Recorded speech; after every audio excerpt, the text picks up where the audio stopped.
సాయంకాలం కూడికను మనం ప్రారంభించుకుందాం. మన మధ్యలో ఉన్న సిస్టర్ సుశీల గారు ముందుకు వచ్చి ప్రారంభ ప్రార్థన చేస్తారు. దాని తర్వాత పాటలు పాడుకొని దేవుని మైండ్పరచుకుంటాం. నిత్యముదవుతున్న భక్తులతో మారాటి వాటితో నిత్యము కొనియాడబడుచున్న దేవానికి వందనాలు ప్రభు తండ్రి. గడిచిన కాలం నుండి ఇప్పటి వరకు మమ్మల్ని సజీవ రెక్కల్లో ఉంచి నీ చల్లని చర్మ భద్రపరిచినందుకు మీకు వందనాలు చెల్లించుకుంటున్నామయ్యా తండ్రి. తండ్రి ప్రతి నెలలో మీకు ఏర్పాటు చేసిన దినాన్ని బట్టి నీకు వందనాలు ప్రభు తండ్రి. ఈ శ్రమల కాల దినాల్లో ప్రభు మరి ఎక్కువగా నీతో గడిపే సమయాన్ని ఇచ్చిన దేవానికి వందనాలు ప్రభు. ఇంకా ఎక్కువగా నీ కోసం అనేక విషయాలు మేము తెలుసుకున్నటకు మా ఒక అవకాశం ఇచ్చిన దేవానికి వందనాలు ప్రభు.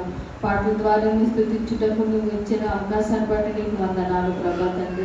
ఎంతో ఆసక్తి వస్తున్న బిడ్డలు బట్టి నీకు కృతజ్ఞతాస్తుతులు చెల్లించుకుంటున్నాం ప్రభా తండ్రి. ఇంకా రావాల్సిన బిడ్డలు రప్పించమని పెట్టుకుంటున్నాం ప్రభా. ఈ సిలువ ధ్యానాల్లో ప్రభా తండ్రి మా కొరకు ప్రాణం పెట్టిన ప్రభా, మా పాపాల కొరకు ప్రాణం పెట్టిన యేసయ్య నీకు వందనాలు ప్రభా. ఇంకెప్పటికీ ప్రభా మేము తండ్రి పాపాలు చేయకుండా ప్రభా తండ్రి మాకు ప్రభా విమోచన దయచేసిన దేవా నీకు వందనాలు ప్రభా తండ్రి. తండ్రి వాక్యం చెప్పుచుండగా నువ్వు తోడుగా ఉండమని తండ్రి.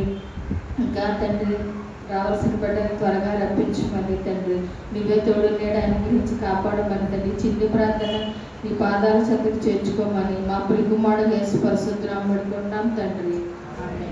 యేసునాడు మరణం అంతా అనుకుంటాం. ఎంతో వింత ఎంతో చింత యేసునాదు మరణమంతా. ఎంతో వింత ఎంతో చింత యేసునాదు మరణమంతా. పంతముతో చేసినంత సొంత ప్రజ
సిలువపై ఓ స్నేహితుడా నిన్నెంతగానో హింసించితిరా.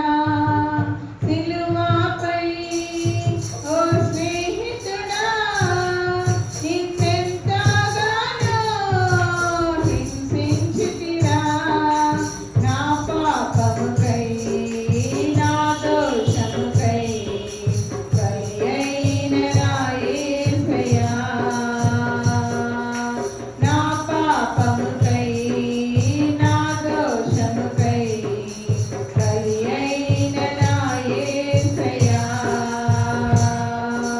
సిలువపై ఓ స్నేహితుడా నిన్నెంతగానో హింసించితిరా.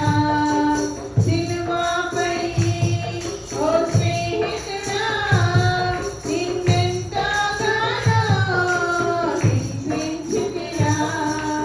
నా కొరకు త్యాగమూర్తివై బహు విలువైన నీ రక్తము. నా కొరకు త్యాగమూర్తివై బహు విలువైన నీ రక్తము. భారముగా నా భారముగా చింతించావులే నా ఎదుట. భారముగా నా భారముగా చింతించావులే నా ఎదుట. నాదెంతో పాపము నీవు చేసే త్యాగము. నాదెంతో పాపము నీవు చేసే త్యాగము. సిలువపై ఓ స్నేహితుడా నిన్నెంతగానో హింసించితిరా. సిలువపై ఓ స్నేహితుడా నిన్నెంతగానో హింసించితిరా. కఠినముగా ఈ లోకము నీ దేహాన్ని దాహముతో నలిపారుగా. కఠినముగా ఈ లోకము నీ దేహాన్ని దాహముతో నలిపారుగా. మౌనముగా మనసు గాయముతో కరిగిపోయావులే నా ఎదుట.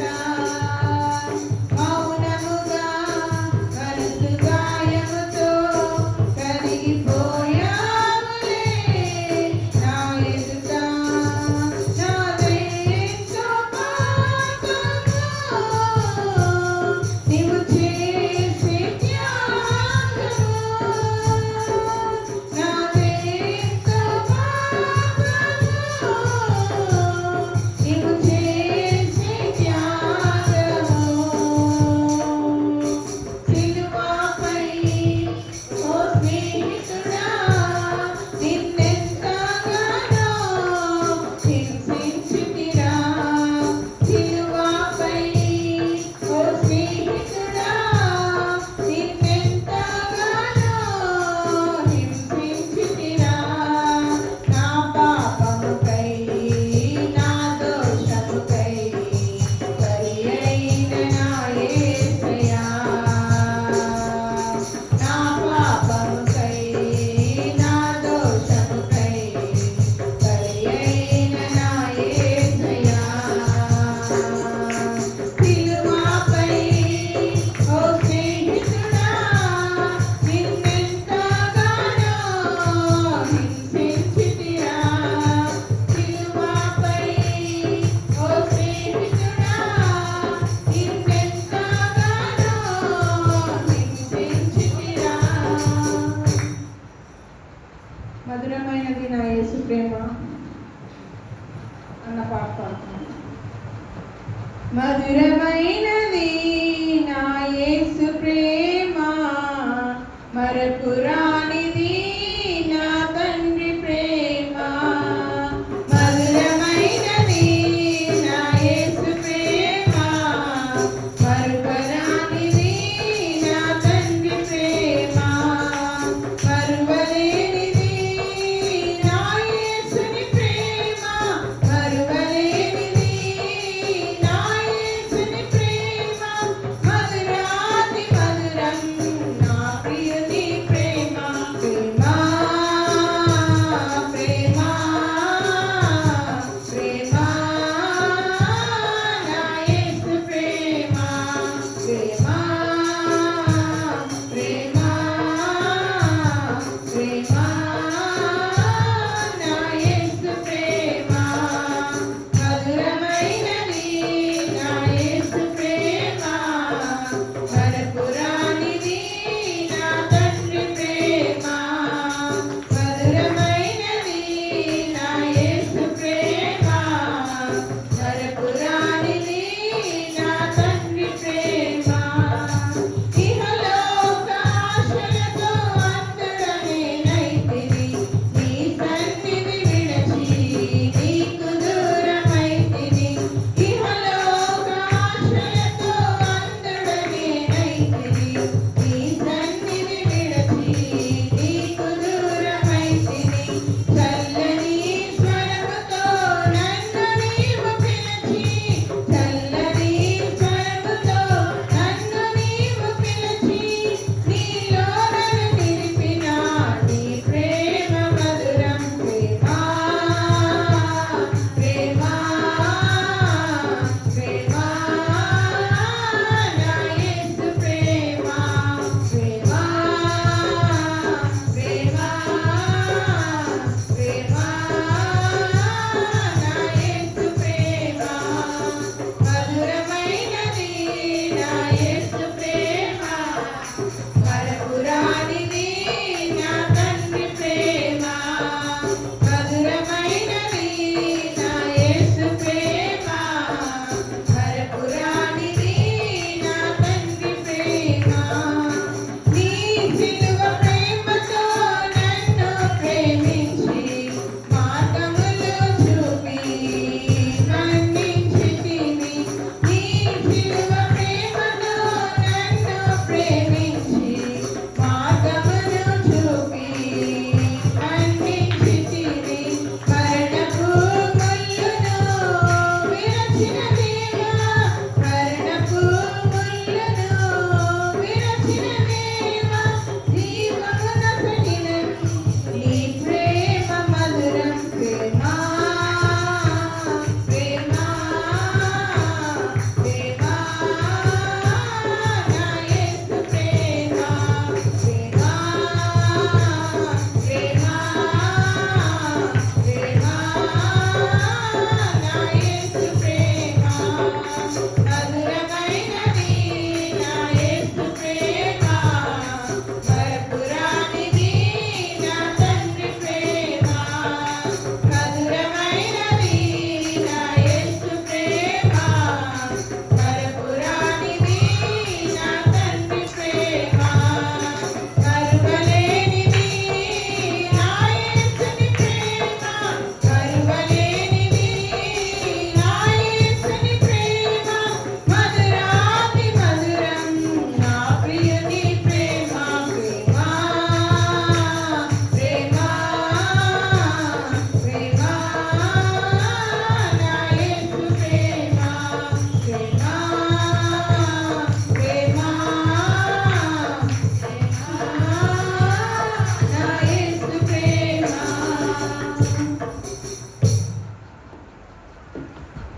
దేవుని మైపరిచిన బిడ్డలకు ప్రత్యేకమైన వర్ణాలు తెలియజేస్తూ ఈ యొక్క సమయంలో ఎవరైనా ప్రత్యేకమైన పాట పాడాలని ఆశ కలిగి ఉన్నట్టయితే సమయాన్ని ఇస్తా ఉన్నాం. సమయాన్ని సద్వినియోగం చేసుకోవాలని మనవి చేస్తాము. యేసునాథా మా రక్షణ మార్గము, దేవా రావయ్య యేసునాథా, నీ సేవ చేయు మమ్ము చేపాటుటాకు రావయ్య యేసునాథా, నీ సేవ చేయ మమ్ము చేపాటుటాకు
కీర్తన పాడి దేవుని మహిమపరిచిన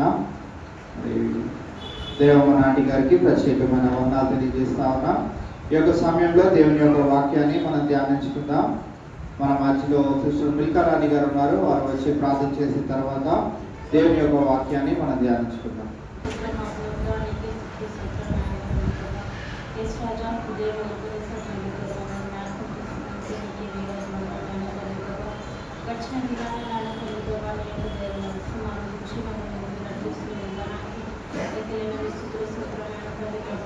ఈరోజు ఇక్కడ కూడికి వచ్చిన ప్రతి ఒక్క కుటుంబాన్ని మీరు ఆశీర్వదించాను ఆయన తల్లి ప్రభా. ఏ అవసరాలు ఉన్నాయో వాళ్ళని తీర్చాను ఆయన తల్లి ప్రభా.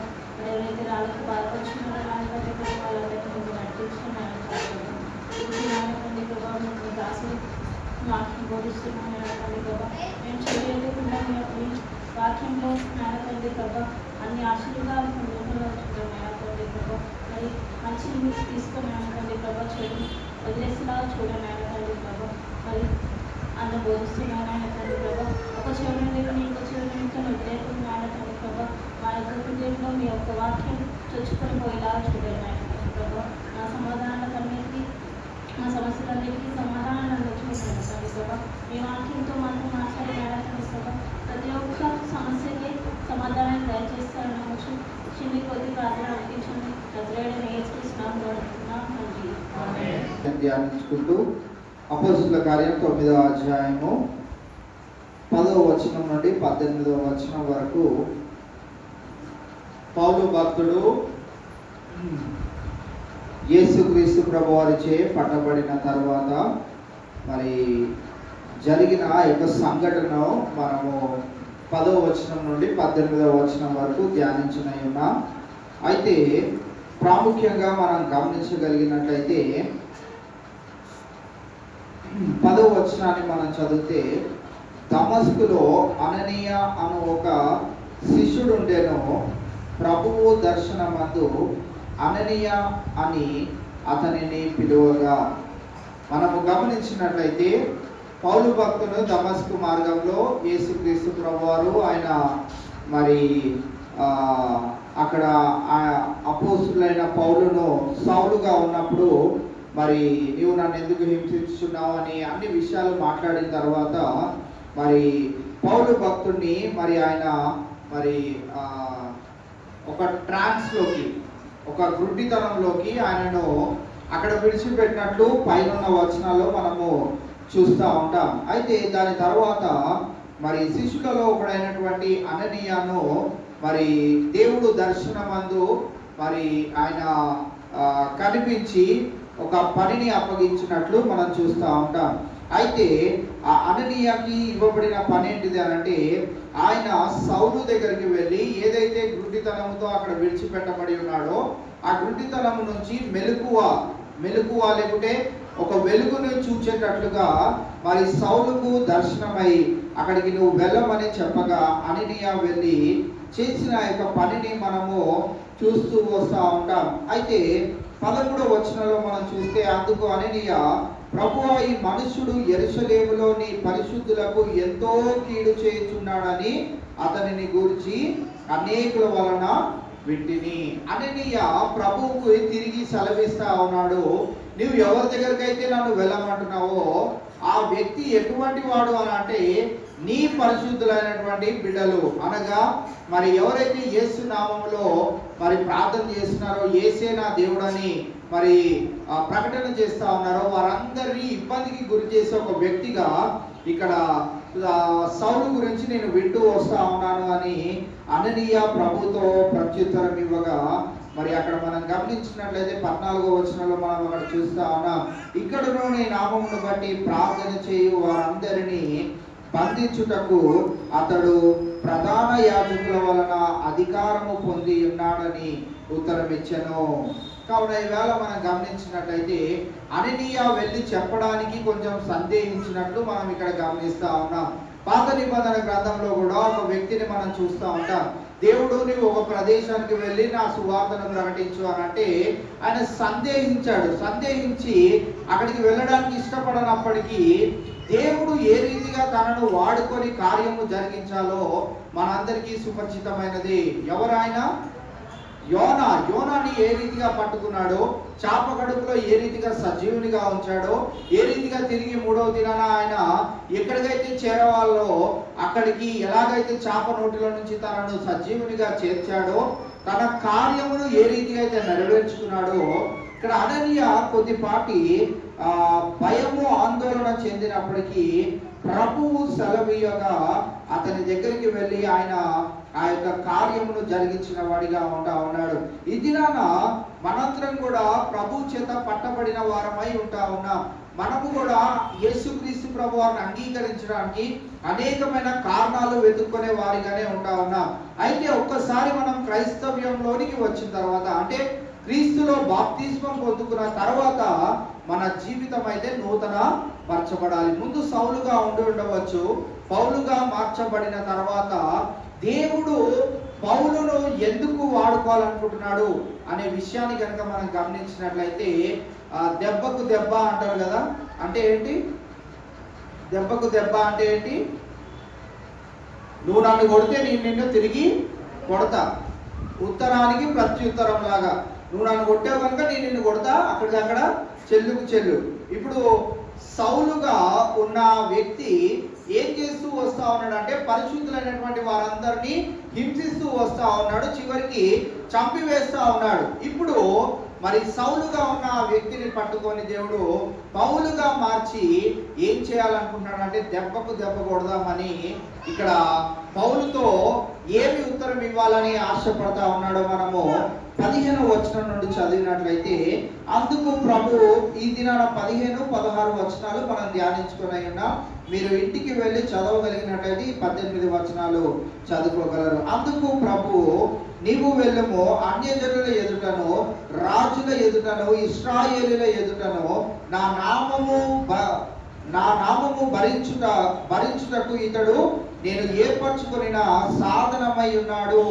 అక్కడ మనము గమనించినట్లయితే నా నామము భరించుకొనుటకు, అప్పుడు వరకు ఏం చేశాడంటే, ఆయన నామమును ఎవరైతే భరించుకుంటూ వస్తున్నారో, ఆ యేసే నా దేవుడని ఎన్ని హింసలు పెట్టినా వారు యేసే నా దేవుడని సాక్షులుగా ఎలా అయితే నిలబడతా ఉన్నారో, వారందరినీ ఏ రీతిగా అయితే హింసిస్తా ఉన్నాడో, అదే హింసిస్తున్న ఆ సౌలుగా ఉన్న ఆ వ్యక్తిని పౌలుగా మార్చి దేవుడు ఇక్కడ ఏం చేయాలనుకుంటున్నాడు అంటే, అందుకు ప్రభువు, నీవు వెళ్ళుము, అననీయతో చెప్తున్నా, నీవు వెళ్ళుము, అన్యజనుల ఎదుటను, రాజుల ఎదుటను, ఇశ్రాయేలీల ఎదుటను నా నామము భరించుటకు. అక్కడ ఇన్ని రోజులు నన్ను హింసించాడు కనుక ఇప్పుడు ఈయనని ఏం చేయాలి? చాలా సున్నితంగా, అయ్యా బాబు ఇన్ని రోజులు హింసించావు కానీ ఇప్పటికైతే మా పిల్లల్ని వదిలిపెట్టేసేయి, నీకు రోజు నీకు కావాల్సింది నేను చూసుకుంటాను, నీకు ఏమేం కావాలో ఏమేం చేయాలో నువ్వు ఏ రీతిగా సంతోషపడతావో అవన్నీ నేను చేసుకుంటాను, చూసుకుంటాను, మా ఊళ్ళని మటుకు ఏం చేయకు, నువ్వు చేస్తే నా పని చెయ్యు, లేకుంటే గమ్మున కూర్చో అని అనలేదు ఇక్కడ. ఇప్పుడు పౌలుగా మార్చిన తర్వాత ఆయనని ఏం చేయాలనుకుంటున్నాడు ఇక్కడ దేవుడు? నా నామమున భరించుటకు ఇతడును నేను ఏర్పరచుకొనిన సాధనమై ఉన్నాడు. పౌలును మనం గమనించినట్లయితే దేవుడు ఎన్నుకోవడానికి గల కారణం మనం ఇక్కడ చూసినట్లయితే, ఇన్ని దినాలు నా బిడ్డలను ఏ రీతిగా హింసించాడో తిరిగి దెబ్బకు దెబ్బ మనం అనుకుంటా ఉండవచ్చు. క్రీస్తు ప్రభువారిని వెంబడిస్తే, క్రీస్తు ప్రభువారిని అంగీకరిస్తే నాకు అన్ని సుఖాలే. యూదా పత్రిక అంతా మనం ధ్యానిస్తున్నప్పుడు చెప్పుకుంటా వచ్చింది అదే. అబద్ధ బోధకులంతా మనల్ని అభ్యంతరపరచడానికి, లేకుంటే ఒకలాంటి అపోహలోకి తీసుకెళ్ళడానికి వారు ఏం చేస్తున్నారంటే, మీరు ప్రభువు దగ్గరకు వచ్చినట్లయితే మీ అనారోగ్యంలో నుండి మీరు స్వస్థత పొందుతారు, మీరు ఆర్థిక పరమైన ఇబ్బందుల్లో నుంచి మీరు వెలుగులోకి వస్తారు. ఎలా వస్తాం చెప్పండి? మనం కష్టపడి ఒక ఉద్యోగం చేసుకుంటున్నాము, సడన్ గా ఉద్యోగంలో నుంచి మనము ఒక మ్యాజిక్ చేయబడినట్లుగా ఒక సడన్ గా కంపెనీకి ఓనర్ అయిపోతామా? అవ్వచ్చేమో, ప్రభు చిత్తం ఉంటే ఖచ్చితంగా అవ్వచ్చేమో. మన భారం అంతా ప్రభువు పైన వేసి మనం జీవించాలని బైబిల్ సెలవిస్తూ ఉండగా వారందరూ బోధించేది ఏంటంటే, నిన్న నిన్నటి దినాన నేను యూట్యూబ్ షార్ట్ వీడియోస్ చూస్తూ ఉంటే ఒక దైవజనుడు ఆయన దగ్గరికి ఆయన సభ పెట్టినప్పుడు వాళ్ళందరినీ ఏమైనా ఆహ్వానిస్తాడు అని అంటే, మా దగ్గరకు వస్తే స్వస్థత, మా దగ్గరకు వస్తే స్వస్థత, మా దగ్గరకు వస్తే స్వస్థత, చేయి పెట్టేసి మీకు స్వస్థత, మా దగ్గర ఉన్నవి తింటే తాగితే మీకు ఇవి వస్తాయి, అవి వస్తాయి, గర్భఫలాలు వస్తాయి, అన్నీ వస్తాయి. ఆయనే ఒక వ్యక్తి బొట్టు దగ్గర ఇంత పెద్ద గడ్డ పెట్టుకొని ఉన్నాడు. మీరు అందరు చూసుంటారో లేదో, బొట్టు దగ్గర ఇంత పెద్ద గడ్డ ఉంది. ఆయన గడ్డ ఉంటే ఆయన వెళ్ళి స్వస్థపరచట్లేదు. ఆయన గురించి ప్రార్థన చేసి దేవుడే మీరు స్వస్థపరచును గాక అని 2 మాటలు చెప్పి ప్రార్థన చేసి, ఇగోండి ఈ వ్యక్తికి మేము కాస్త డబ్బులు సహాయం చేస్తా ఉన్నాం ఆయన ఆపరేషన్ నిమిత్తమై, మీరు కూడా మీ సహాయ సహకారాలు మా ద్వారా అందించండి. ఇప్పుడు ఆయన దగ్గరకు వచ్చే వాళ్ళ దగ్గర ఆయనకి బలం ఉన్నప్పుడు ఈయన ఎక్కడికి వెళ్ళినా అదే బలాన్ని ఉపయోగించాలి కదా. ఆ గడ్డ ఉన్న ఆయన దగ్గరికి వెళ్ళి దేవుడే మిమ్మల్ని స్వస్థపరచుగాక అని అక్కడికి వెళ్ళి ప్రార్థన చేసి ఆయన కాస్త డబ్బులు ఇచ్చాము, మీరు కూడా సహాయం చేయాలండి మా ద్వారా. ఎలా ఉంటుందో చెప్పండి? వినేవాడికి, చూసేవాడికి, చేసేవాడికి బుద్ధి ఉండాలి. బుద్ధి లేకపోతే అలాగా వాళ్ళందరినీ వెంబడించుకుంటూ అజ్ఞానంలోనికి వెళ్ళిపోయి చివరికి అగ్నిగుండంలోనికి వెళ్ళిపోయే పరిస్థితిని మనము చేకూర్చుకుంటా ఉంటాం. మనం గమనించాలి. బుద్ధి కలిగిన వారమై, కాస్త జ్ఞానవంతులమై, మన పిల్లలకి ఎంతో కొంత చదువు చెప్పుకోగలిగిన వారమై ఉంటూ ఉండగా ఇలాంటి రోజుల్లో ఇలాంటి బోధకులు ఉంటున్నప్పుడు మరి ఆ వ్యక్తి దగ్గరికి వెళ్ళి ఆయన ప్రార్థన చేస్తే ఆయన స్వస్థతను పొందాలి కదా. ప్రార్థన చేస్తే ఏ ఖర్చు లేకుండా నెమ్మదిగా ఆయన స్వస్థతను పొందుతాడు కదా. ఇప్పుడు ఆయనకి వెళ్ళి డబ్బులు ఎందుకు ఇవ్వాలి? ఈ విషయాలన్నింటినీ మీరు గమనించాలి. ఇలాంటి గమనికలో లేని అజ్ఞానులు చాలా మంది ఉంటా ఉన్నారు. వారినే ఉపయోగించుకొని చాలా మంది వ్యాపారముగా ఈ క్రైస్తవ్యాన్ని చేసేశారు. మన అవసరతలన్నింటినీ వారి ముందు ఎలాగున్నాయంటే, మీ అవసరతకి ఇంత కట్టండి అని వారు అడగకుండానే వారు అడిగేవారిగా ఉంటా ఉన్నారు. ఇక్కడ యేసుక్రీస్తు ప్రభువారు సౌలుని పట్టుకోవడానికి గల కారణం ఏంటిది అని అంటే, ఇన్ని దినాలు మా వారిని, పరిశుద్ధులైనటువంటి వారిని హింసించాడు కనుక ఈయనకి మరి మంచితనంతో, ప్రేమతో, అయ్యా బాబు మా వాళ్ళని ఏం చేయకనట్లేదు. దేవుడు ఏమని సెలవిస్తున్నాడు అంటే, ఈయన నా నామమున భరించుటకు, వచ్చే శ్రమలన్నింటినీ భరించుటకు, రాజుల ఎదుటను, అన్యజనుల ఎదుటను, ఇశ్రాయేలీల ఎదుటను ఈయనని ఎలా నిలబెడతాను అని అంటే, నా నామము నిమిత్తమై అన్ని భరించుకునే వానిగా నేను నిలబెడతాను. ఇది ఈ మాటలను బట్టి మనం ఏం గమనించాలనంటే, సౌలు వలె మనం అంత అన్యాయస్తులమేమీ కాదు. అయితే పౌలుగా మార్చబడిన తర్వాత పౌలు ఏ రీతిగా భరిస్తా ఉన్నాడో ఆ రీతిగా భరించవలసిన వారమై ఉంటా ఉన్నాం. క్రైస్తవ జీవితము మరి సౌలు, పౌలు మరి వారు మార్పుల్లో కలిగినటువంటి ఆ యొక్క జీవిత విధానాన్ని మనము కూడా కలిగి ఉండాలనే విషయాన్ని మీకు జ్ఞాపకం చేయాలని నేను ఆశపడతా ఉన్నాను. గలతీయులకు రాసిన పత్రిక 1వ అధ్యాయం 15వ వచనాన్ని మనం చదివినట్లయితే,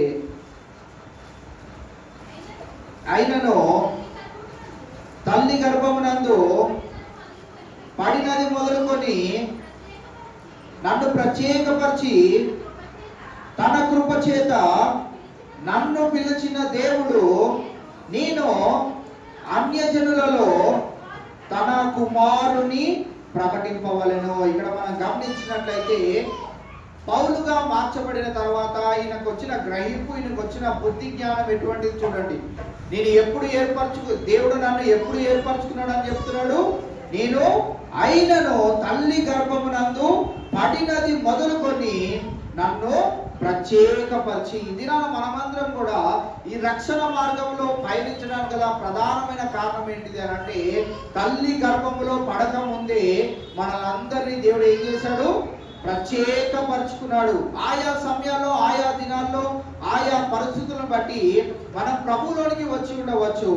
అయితే మనము గమనించవలసింది ఏంటి అని అంటే, మనము ఎప్పుడో మనకి తెలియక ముందు నుంచే మనము ప్రత్యేకింపబడిన వారము. తన కృప చేత నన్ను పిలిచిన దేవుడు, నేను అన్యజనులలో తన కుమారుని ప్రకటింపవలనని. ఎందుకు మనల్ని ఎన్నుకున్నాడు దేవుడు చెప్పండి? ఎందుకు ఎన్నుకున్నాడు చెప్పండి? ఉట్టిగా మన అవసరాలు తీర్చుకోవడానిక, ఆషామాషిగా మనం ఇష్టానుసారంగా జీవించేయడానిక, అన్యులు జీవిస్తున్నట్టే మనం కూడా జీవించేయడానిక, ఆయన నామముని చెప్పుకొని మన ప్రతి విధమైనటువంటి కోరికలు తృప్తిపరచుకోవడానిక.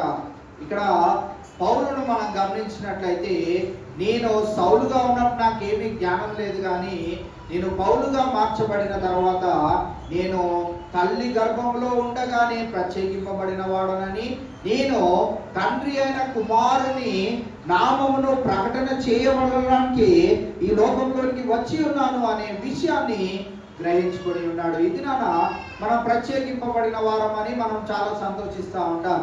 నీవు నేను ఒకవేళ ప్రత్యేకింపబడిన వారం అయితే మనం ఏం చేయాలంటే ఈ అన్యజనులలోనికి వెళ్ళి ఆయన కుమారుని ప్రకటించాలి. మా సండే స్కూల్లో నూతనంగా ఇచ్చిన బుక్స్కి వాల్యూ ఎప్పుడు వచ్చిందో తెలుసా? దానికి విలువ ఎందుకు వచ్చింది అని అంటే, ఆ బుక్స్ ఎక్కడ ప్రకటన చేయాలంటే అన్యజనుల పిల్లల మధ్యన ప్రకటన చేయాలని వారి ఒక ఉద్దేశం. వారు ఖర్చు పెడుతున్నంత దానికి. గడిచిన దినాల్లో సండే స్కూల్ టీచర్ కూడా వారు ఫోన్ చేసి ఒక రిక్వెస్ట్ చేశారు.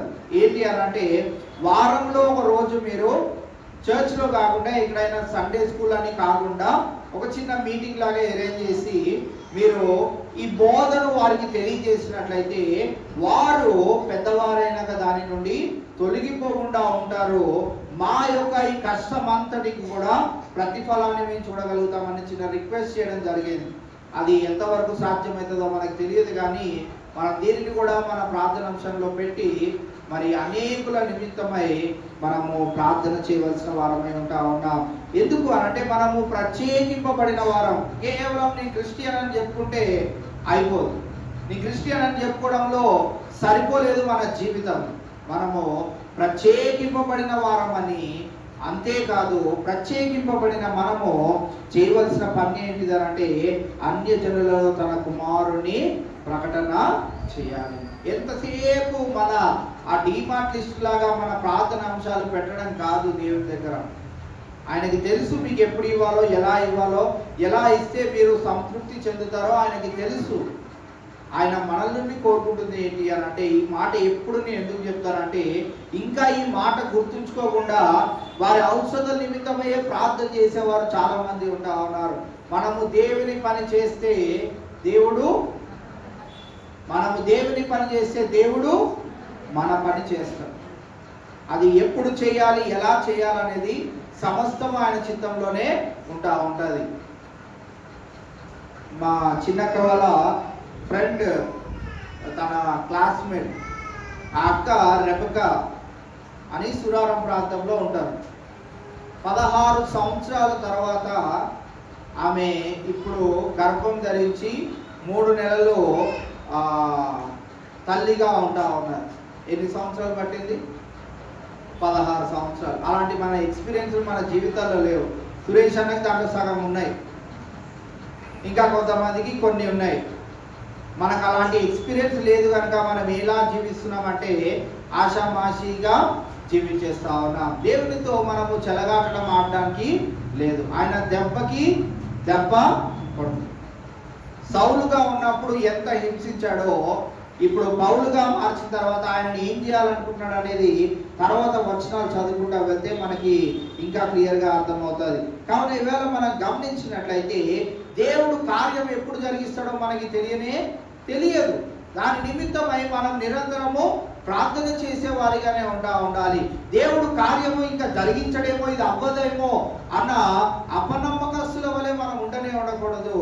దేవుడు ఎప్పటికైనా ఈ కార్యాన్ని జరిగిస్తాడు అనే విశ్వాసంలోనే మన జీవితాన్ని ముందుకు కొనసాగించే వారిగా ఉండాలి. అందుకే మరి దేవుడు పట్టుకున్న తర్వాత, ఆయనను ప్రత్యేకించాడు అని ఎరిగిన తర్వాత ఆయనకి అర్థమైంది ఏంటి అని అంటే, నేను నా కొరకు బ్రతకాల్సిన వాడను కాదు, కానీ ఆ కుమారుని నామమును నేను ప్రకటించాలి ఇన్ని రోజులు ఎవరి నామమునైతే నేను వారిని దూషించి హింసించి మరి హతము చేసి ఉన్నానో వారి నామము నిమిత్తమే ఇప్పుడు ఆయన నామము నిమిత్తమే నేను ప్రత్యేకింపబడిన వాడను గనుక నేను ఆయన నామము నిమిత్తము ఆయనను ప్రకటించేవానిగా ఉండాలి. ఎక్కడ ప్రకటించాలంట?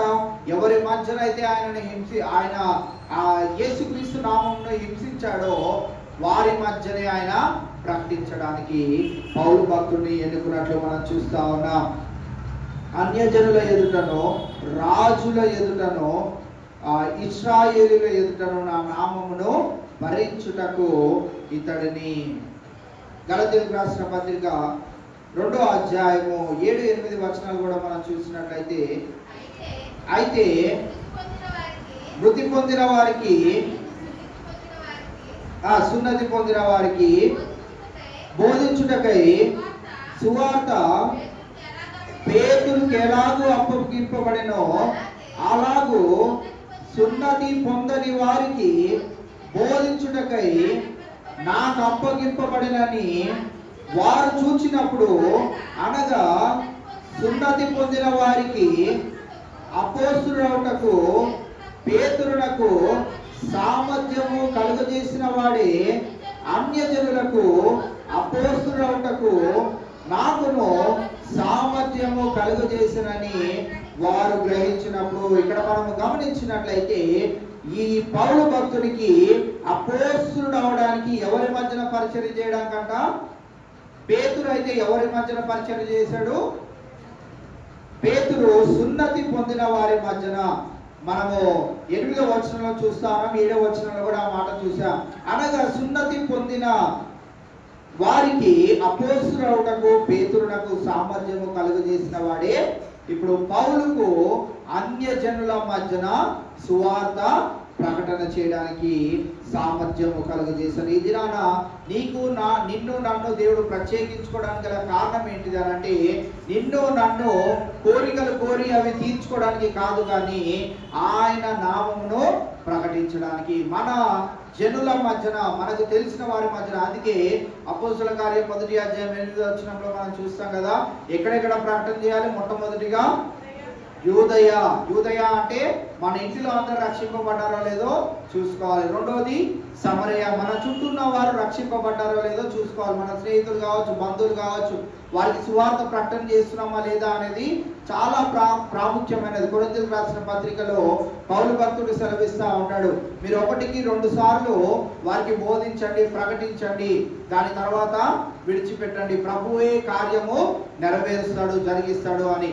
ప్రకటన చెయ్యకపోతే దేవుడు ఖచ్చితంగా మనల్ని లెక్క అడుగుతాడు. ప్రకటించావా లేదా అంటాడు.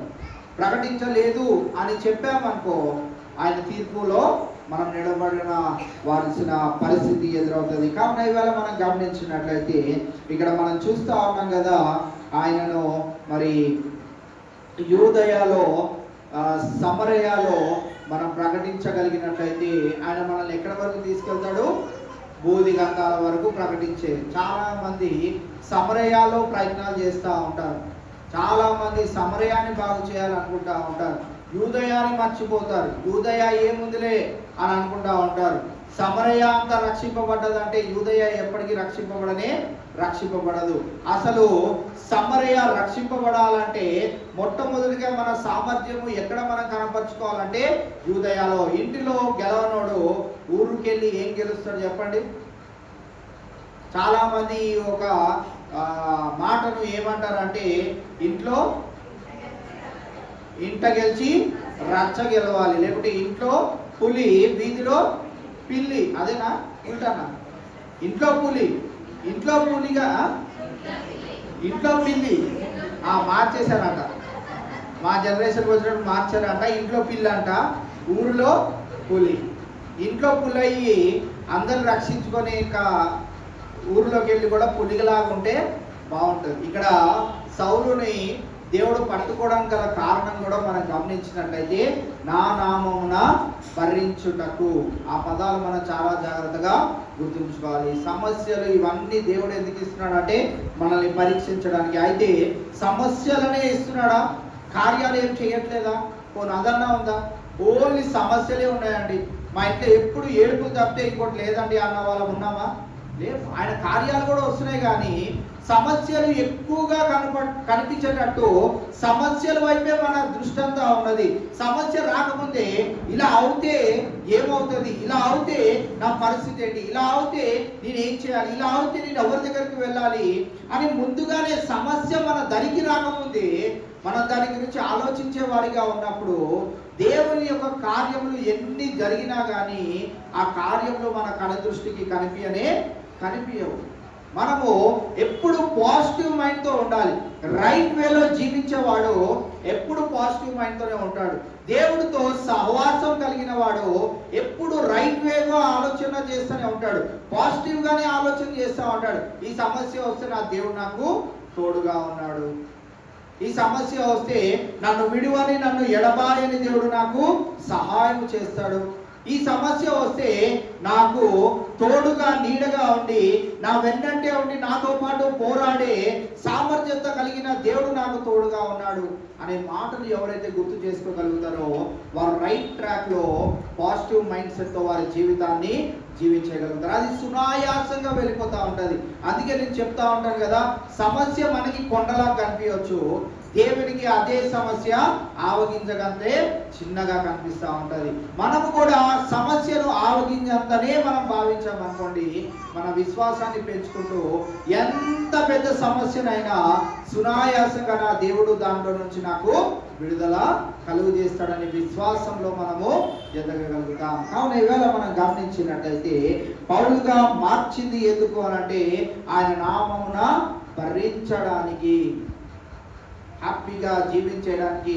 ఇంకా బాబు నీకు నాకు సలాం, నీకు నాకు ఏమీ సంబంధం లేదు, మా వాళ్ళని విడిచిపెట్టు, నిన్ను విడిచిపెడతా, నీకు నచ్చినట్టు చేసుకో అని దేవుడు అనలేదు. పట్టుకున్నది ఎందుకు అనంటే ఆయన నామమును చాటింప చేయడానికి. నిన్ను నన్ను ప్రత్యేకించుకుని కూడా ఎందుకు అనంటే ఆయన నామమును మన జనుల మధ్యలో ప్రకటన చేయడానికి.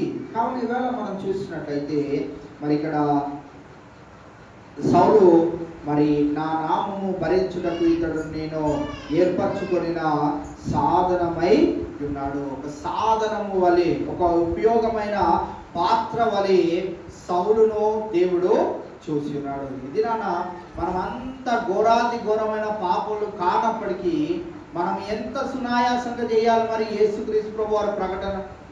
అంత బాధలు పెట్టిన సౌలును దేవుడు పట్టుకొని మార్చేశాడు అని అంటే అటువంటి వారము కానీ మనము దేవుడు మనల్ని ప్రత్యేకించుకొని మనల్ని పట్టుకున్నాడు అంటే మనం ఎంత సులువుగా ఎంత భారభరితంగా ఈ పనిని చేయాలి. ఆ బాధ్యత అనేది మనలో లేదు. క్రీస్తు ప్రభువారి రక్తంలో కేవలం కడగబడ్డట్లుగానే మనం ఉన్నాం, కానీ ప్రత్యేకింపబడిన వారిగా మనము లేవు. ఇంకను ఆయన నామమును చెప్పుకోవడానికి కూడా కొద్దిపాటి మనము అభ్యంతరముగా ఉండేవారిగానే ఉంటాం. చాలా చోట్ల నేను వెళ్ళినప్పుడు, చాలా ప్రభుత్వ కార్యాలయాలకు ఎప్పుడైనా ఏదైనా పని నిమిత్తమై వెళ్ళాను అనుకోండి, వెళ్ళినప్పుడు నేను కూడా సందేహిస్తాను.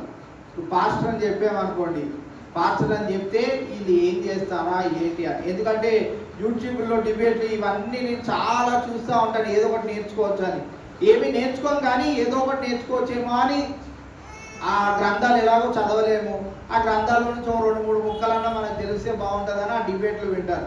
ఇంత విన్న తర్వాత నాకేమనిపిస్తుంది అంటే, అమ్మ బాబాయ్ నేను వెళ్ళి పాస్టర్ అని చెప్పాను అనుకో, ఏం చేస్తారో ఏంటో, అసలు ఆ పని జరిగిస్తారో జరిగియ్యారో, అబ్బాయి దొరికారా ఇప్పుడు వీటితో ఆట ఆడుకుందాం అనుకుంటారో ఏంటో అనుకుంటాను. కానీ ఆ సమయం వచ్చినప్పుడు నువ్వేం చేస్తావు, మీరేం చేస్తారండి అనగానే నేను చర్చ్ పాస్టర్ అండి అని చెప్తాను.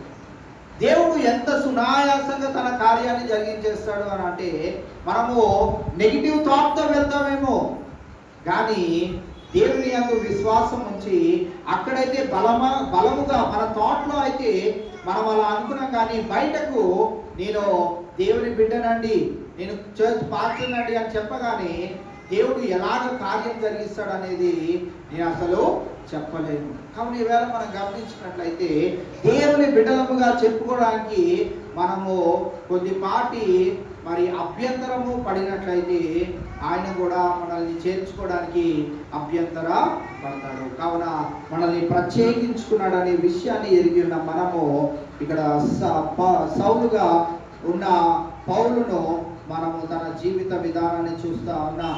కావున ఇక్కడ మనం గమనించినట్లయితే అపోస్తుల కార్యం 25వ అధ్యాయం 22, 23 వచనాలు కూడా మనం చూసినట్లయితే, అందుకు అగ్రిప్ప అనే రాజు కింద సౌలు అనేకులను హింసిస్తూ చంపివేసేవాడిగా ఉన్నాడు. అందుకు అగ్రిప్ప ఆ మనుషుడు చెప్పునది నేను ఆ మనుషుడు అనగా పౌలు చెప్పగోరినది నేను కూడా వినాలనుకుంటున్నాను. ఫేస్తుతో అనగా అతడు రేపు వినవచ్చునని చెప్పాను. కాబట్టి మరునాడు అగ్రిప్పయు బెర్నికేయు మిక్కిలి ఆడంబరముతో వచ్చి సహస్రాధిపతులతోనూ పట్టణ మందలి ప్రముఖులతోనూ అధికార మందిరములో ప్రవేశించిన తరువాత ఫేస్తు ఆజ్ఞేయగా పౌలు తేబడెను. ఇక్కడ 26వ అధ్యాయం 1వ వచనం చదివితే, అగ్రిప్ప పౌలును చూచి నీ పక్షమున చెప్పుకొనుటకు నీకు సెలవైనదనెను. అప్పుడు పౌలు చేయి చాచి ఈలాగు సమాధానము చెప్పసాగెను. అక్కడ మనం గమనించినట్లయితే ఏ అగ్రిప్ప కింద అయితే సౌలు ధైర్యముగా అందరినీ చంపుకుంటా వచ్చాడో, ఒకానొక దినాన క్రీస్తు ప్రభు వారు ఆయన నామమును భరించుటకు ఎక్కడెక్కడ ఆయన ప్రకటన చేయాలని ఆశపడ్డాడు. అన్యజనుల ఎదుట, రాజుల ఎదుట, ఇశ్రాయేలు జనాంగము ఎదుట ఎలాగైతే ప్రకటించాలి అని ఆశపడ్డాడో అగ్రిప్ప ఎదుట ఒకానొక దాన నిలబడ్డాడు.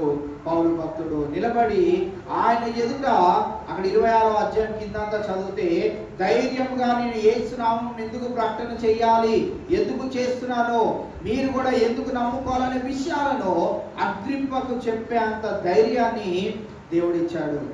అయితే తర్వాత అపోస్తుల కార్యం 9వ అధ్యాయం మన పాఠ్యాంశంలోకి వస్తే 16వ వచనంలో చూస్తే, ఇతడు నా నామము కొరకు ఎన్ని శ్రమలను అనుభవింపవలెనో నేను అతనికి చూపుతునని అతనితో చెప్పాను. ఎందుకంట సౌలును ఎందుకు ఎన్నుకున్నాడు దేవుడు? శ్రమలను పెట్టడం. శ్రమలు పెట్టి నన్ను ఇన్ని దినాలు ఏ రీతిగా అయితే హింసించావో ఇప్పుడు నా నామం గురించి నువ్వు శ్రమలు పడవలసిన సమయం ఆసనమైందని, ఇతడు నా నామం కొరకు ఎన్ని శ్రమలను అనుభవింపవలెనో నేను ఇతనికి చెప్పుదునని అతనితో చెప్పాను. కొరింథీయులకు రాసిన 2వ పత్రిక 11వ అధ్యాయము 23వ వచనం నుండి 27వ వచనం వరకు మనం చూసినట్లయితే, కొరింథీయులకు రాసిన 2వ పత్రిక 11వ అధ్యాయము 23 నుంచి 27 వరకు ఆయన సమస్యలన్నీ మనం వింటాం. ఒక్క నిమిషం చదవండి. వారు క్రీస్తు పరిచారకుల వెర్రివాని వలె మాట్లాడుచున్నాను. నేను మరి ఎక్కువగా క్రీస్తు పరిచారకులను మరి విశేషముగా ప్రయాసపడుతుని. మొట్టమొదటిగా ఏమయ్యాడు? క్రీస్తు నామములో ప్రకటన చేయడం వల్ల లబ్ధి పొందుతున్నాడా? ఏమయ్యాడట? ప్రయాసపడ్డాను. మరి అనేక పర్యాయములు ఎక్కడున్నాడు? చెరసాలలో ఉన్నాడు. రాజు మందిరంలో లేడు, రాజభోగంను అనుభవించేవాడిగా లేడు. ఎక్కడున్నాడు? క్రీస్తు నామమును బట్టి చెరసాలలో ఉంటిని. అపరిమితముగా దెబ్బలు తింటిని. మంచి బిర్యానీ తినలేదు. ఏ తిన్నాడు? దెబ్బలు తింటిని.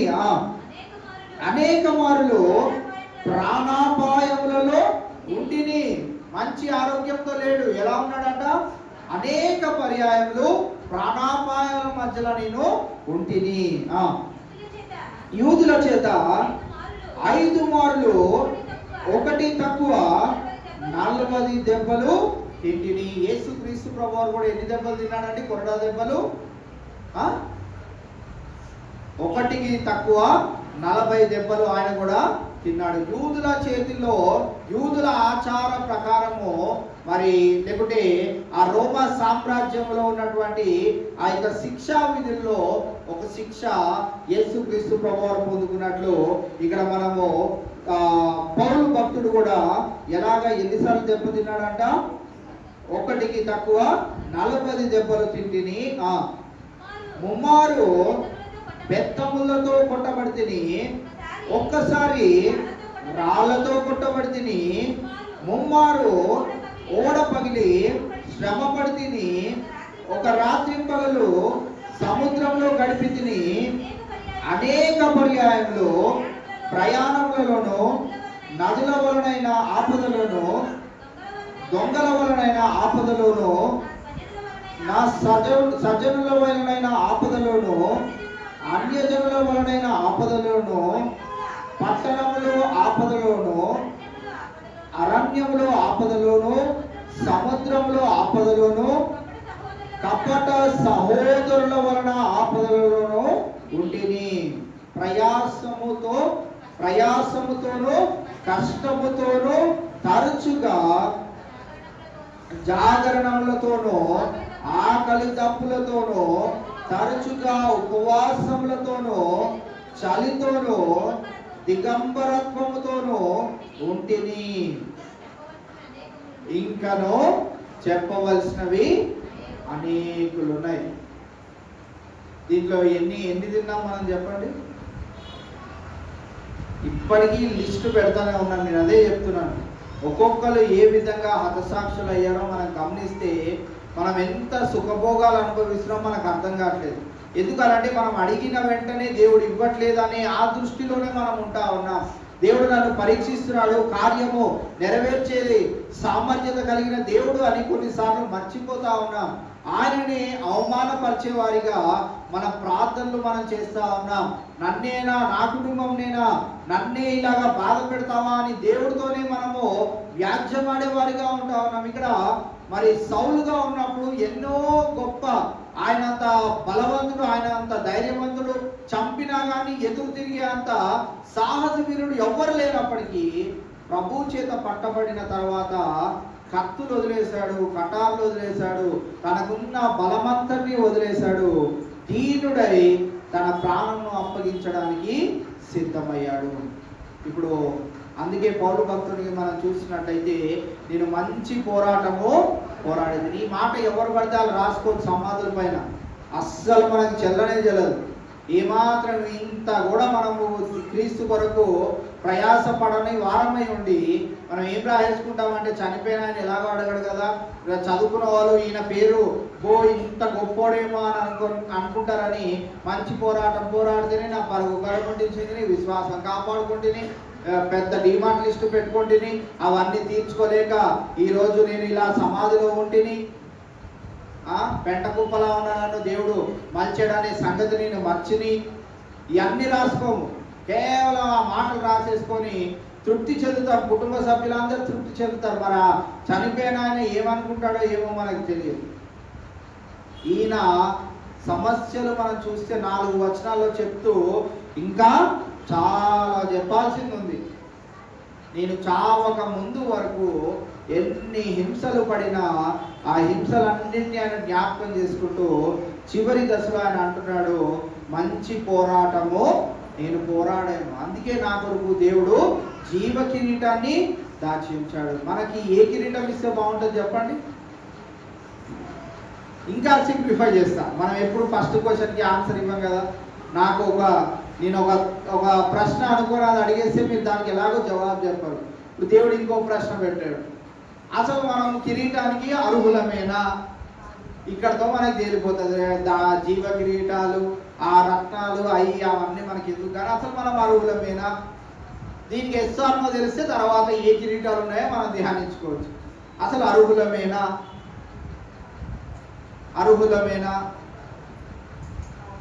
ఎప్పుడు అర్హులం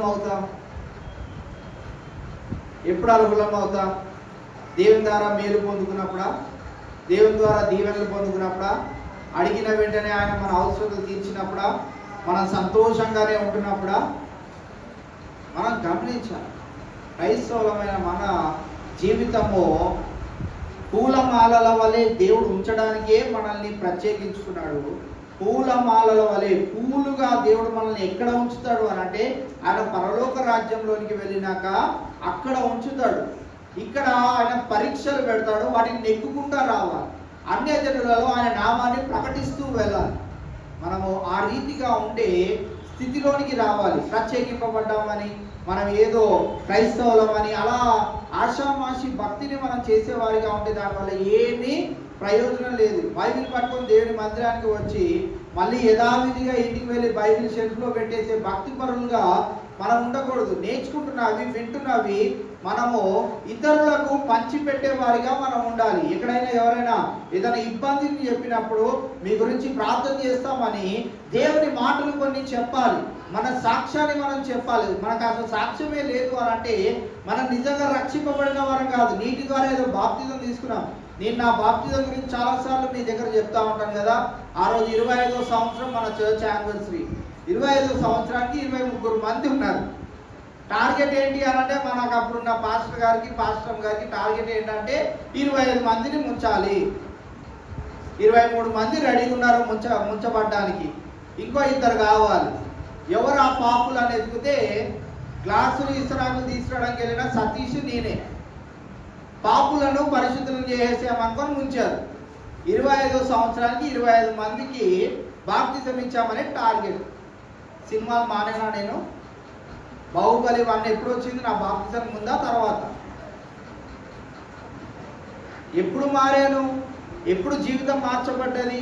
ఎప్పుడు ప్రత్యేకింపబడిన వారము అని అంటే తెలుగు బైబిల్ చదవడానికి రాని నాకు దేవుడు అలాగా తన మాటలు ఎలా బోధించాలో చెప్పేస్తా రావడము మొదలుకొని నేను గమనించింది ఏంటంటే దేవుడు నన్ను ప్రత్యేకించుకున్నాడు. మా డింపు రోజు చెప్తుంది కిందకి వెళ్ళిన తర్వాత, నిసిమామ నువ్వు స్టేజ్ దగ్గర మైక్ పట్టుకున్నప్పుడు అందరిలాగా మాట్లాడవేంటి? నువ్వు చెప్పేది సగం నాకు అర్థమే కాదు. ఆ పదాలు ఎందుకు వాడుతున్నావు? అలా ఆ పదాలు ఎందుకు అంటే ఆ పదాలు నాకు కూడా తెలియదు. ఎక్కడ ఏ పదం పెట్టాలో నాకు తెలియదు. దేవుడు పలికిస్తూ వస్తూ ఈ 40 రోజులు నేను బైబిల్లో కేవలం 2-3 రిఫరెన్స్లు రాసుకోవాలి. నెంబర్లు మర్చిపోతామని రాసుకొని వస్తాను అంతే. ఓ కాగితం కూడా పెట్టుకోవట్లేదు. ఎందుకనంటే ప్రభువే మనతో మాట్లాడుతున్నప్పుడు అనర్గళంగా మనము వినగలిగిన చెవులను దేవుడు మనకి ఇచ్చినప్పుడు విని బాగుపరచబడే స్థితిలోనికి మనం ఎందుకు రాలేకపోతా ఉన్నాం? మనము యూదాలో ఎందుకు ప్రకటించలేకపోతా ఉన్నాం? ఇంకా ఎన్ని దినాలు మనకి కావాలి? ప్రత్యేకింపబడే ఆ యొక్క అనుభూతిని మనం పొందుకున్నప్పుడు మన కష్టాలన్నీ చాలా సునాయాసంగా ఆవగిందంతనే మనకు కనిపిస్తూ ఉంటాయి. అది అనారోగ్య పరిస్థితి కావచ్చు, ఆర్థికపరమైన ఇబ్బందులు కావచ్చు, ఎలాంటి సమస్య అయినా అది ఆవగిందంతనే. సమస్య లేని మానవుడు ఎవ్వరూ ఉండరు. పాస్టర్లకు ఉంటాయి, విశ్వాసులకు ఉంటాయి, అన్యజనులకు ఉంటాయి, ఎవరికైనా సమస్యలు ఉంటాయి. సమస్యలు లేనివాడు మనిషే కాదు ఇంకా చెప్పాలంటే. అయితే ఆ సమస్యలను జయించడానికి దేవుడు సునాయాసమైనటువంటి మార్గాన్ని మనకు చూపించాడు. కేవలము నా నామాన్ని ప్రకటించి చాలు, నా నామంలో ప్రార్థన చేయి చాలు అని అన్నాడు. ఎలా అయితే 10 ఆజ్ఞలను తండ్రి అయిన దేవుడు పెడితే 2 ఆజ్ఞలుగా దాన్ని మార్చి యేసుక్రీస్తు ప్రభువారు సునాయాసంగా చేశాడో, అలాగనే ఈ దినాన మన విశ్వాసాన్ని కూడా బలపరచడానికి దేవుడు సునాయాసమైన మార్గాన్ని ఇచ్చాడు. నీ విశ్వాసాన్ని బలపరచుకుంటూ ప్రార్థన చెయ్యు, 2వది నా నామాన్ని ప్రకటన చేయి చాలు. నీకు ఏది కావాలో అది నేను ఇవ్వడానికి రెడీగా ఉన్నా. నిన్న వాక్యాన్ని బట్టి చాలా మంది సంతోషించేది ఉంటాడు. ధారాళంగా దేవుడు ఇస్తాడని. అబ్బా, దీని గురించి 14 రోజులు వేచి చూడాల్సి వచ్చింది. ధారాళంగా దేవుడు ఇచ్చేస్తాడు. అదే కావాలి మనకి. ఎందుకు ఇవ్వాలి ధారాళంగా? ఈరోజు మిమ్మల్ని అడిగిన ప్రశ్నకు మీరు ఎవరు సమాధానమే చెప్పట్లేదు. అసలు మనం కిరీటం పొందుకోవడానికి అర్హులమేనా అంటే కాదు. మరి బాప్తిజం పొందుకొని ఎన్ని రోజులు అయింది అని అంటే, ఎన్ని సంవత్సరాలు అయిందంటే, భూమి పుట్టక ముందు బాప్తిజం తీసేసుకున్నాం. ఏం ప్రయోజనం? ఏం ప్రయోజనం? మన భక్తి మారలేదు, మన ప్రార్థన మారలేదు, మన విశ్వాసం మారలేదు. కిరీటం పొందుకోవడానికే కదా మనం ఇంత ప్రయాసపడుతూ నేను క్రీస్తునే నమ్ముతాను, క్రీస్తునే వెంబడిస్తాను, దేవుని మందిరానికి వెళ్తాను, దేవుని ఆరాధిస్తాను అని ఇంత ప్రయాసపడుతుంది. అయితే ఆయన నామమున మనం ఏం చేస్తా ఉన్నాం అనేది చాలా విశేషమైనది. ఇక్కడ పౌలు భక్తుడిని పట్టుకున్న తర్వాత ఎందుకురా బాబు ఈ గోలంతా, నాకు ఎక్కడికైనా పారిపోదాంలే అని ఎప్పుడు అనుకోలేదు. దెబ్బలు తింటున్నా కొలదు, మరణ పార్శ్వంలోనికి వెళ్తున్నా కొలదు, దేవుడు బ్రతికిస్తున్నా కొలది. ఒకరోజు ఈ వచనాన్ని కూడా మీకు జ్ఞాపకం చేశాను. పౌలు భక్తుడిని ఒకసారి వారు కొట్టి వదిలేస్తే ఇంకా చావు బతుకుల్లో ఉన్నాడు, ఇంకా కొన్ని నిమిషాల్లో చచ్చిపోతాడని వదిలేసి వెళ్ళిపోయారు.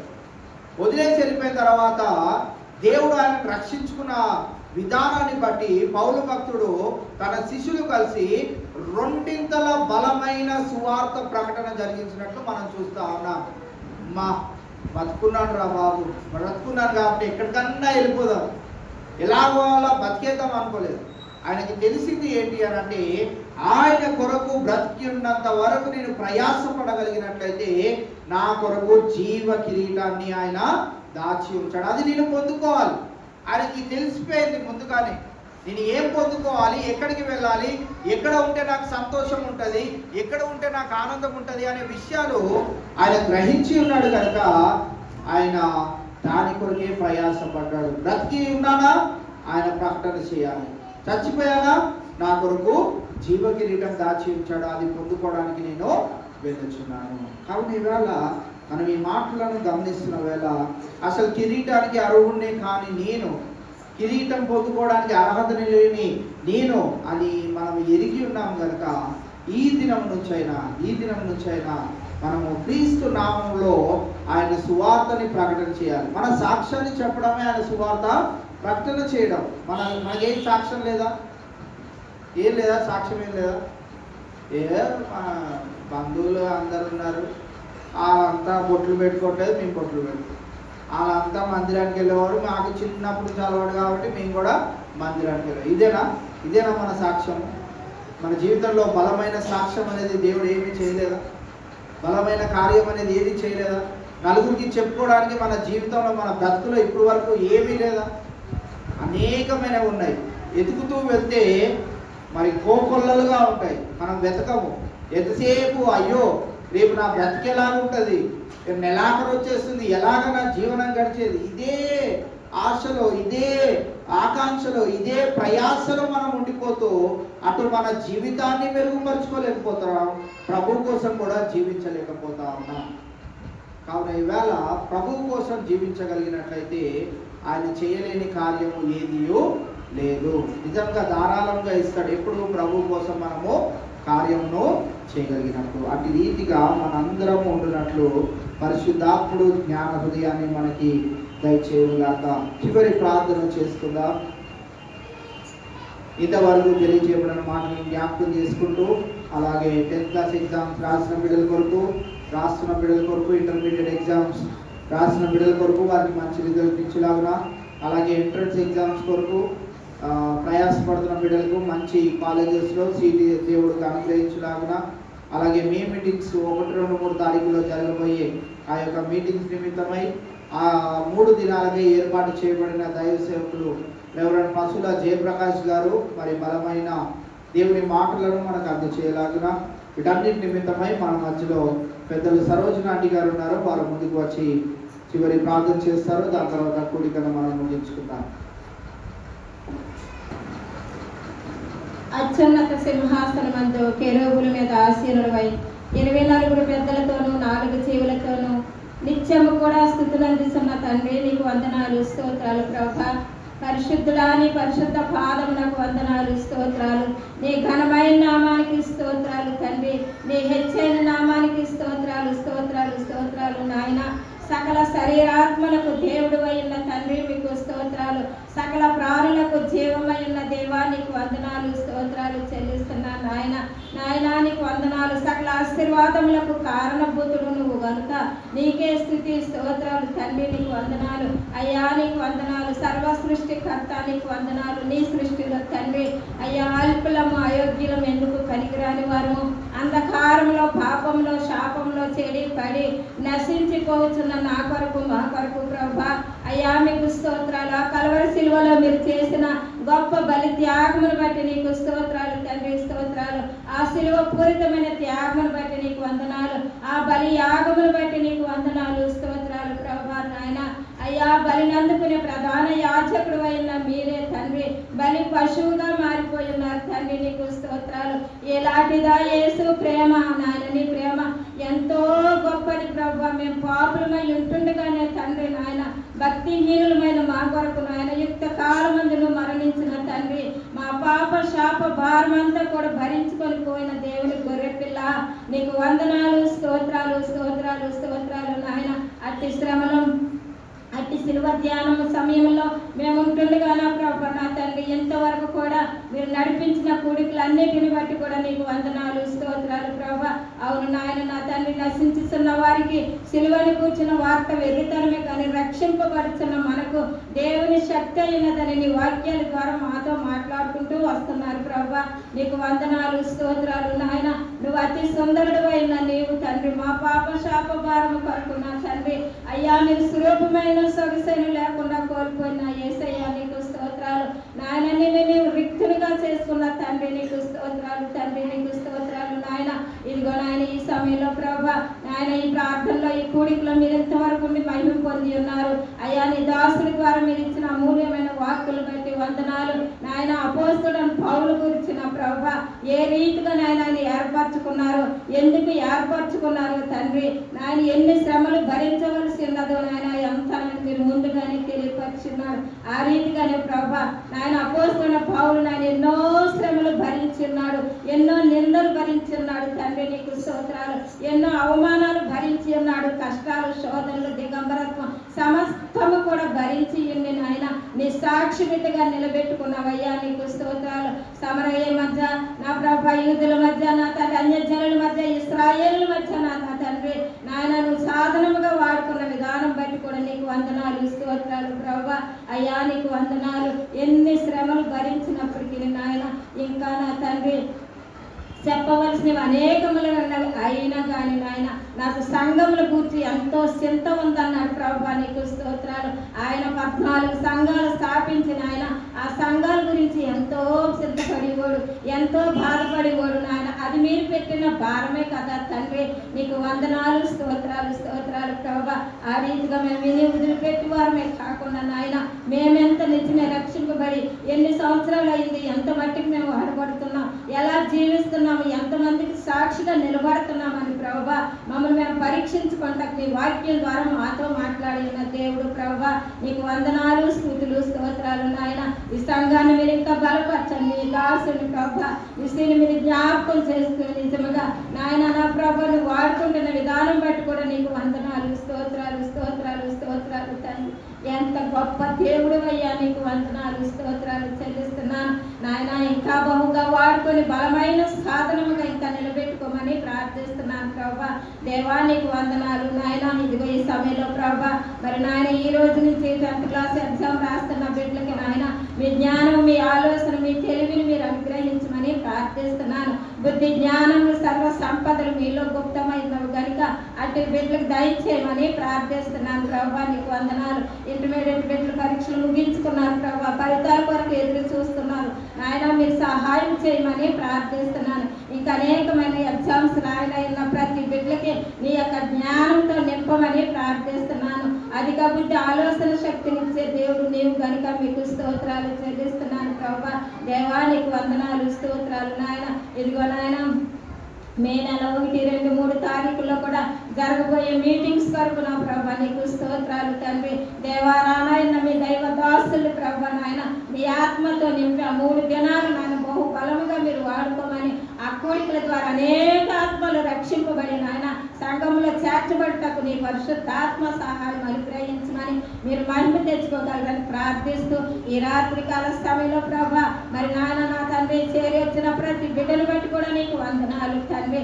ఇంకా అనేకమైన వాక్యాలు నేర్చుకొని మా కొరకు నా కొరకు ఆయన ప్రాణం అర్పించిన తండ్రి ఎంత గొప్ప కార్యం చేస్తే నిజమే మేమేం చేస్తున్నామన్న పరీక్ష అన్న మాట మమ్మల్ని మేము పరీక్షించుకో తీసుకొని ప్రతి ఒక్కరు ప్రభా నీ సాక్షిగా జీవిస్తూ నీ రాకడ కొరకు సిద్ధపాటు కలిగే జీవితాలు మాకు అనుగ్రహించమని ప్రార్థిస్తున్నాను నాయన. ఈ రాత్రికాల సమయంలో మీరు నాకు ఇచ్చిన సమయాన్ని బట్టి కూడా నీకు స్తుతి చెల్లిస్తూ సమస్త మహిమ ఘనత ప్రభావాలు మీకు ఆరోపిస్తూ నా ప్రభు నా రక్షకుని ప్రియకుమారుడును నజరేయుడైన యేసు పరిశుద్ధ ఘనదివ్య నామములో ఈ ప్రార్థన అడిగి వేడుకుంటున్నాను మా పరమ తండ్రి.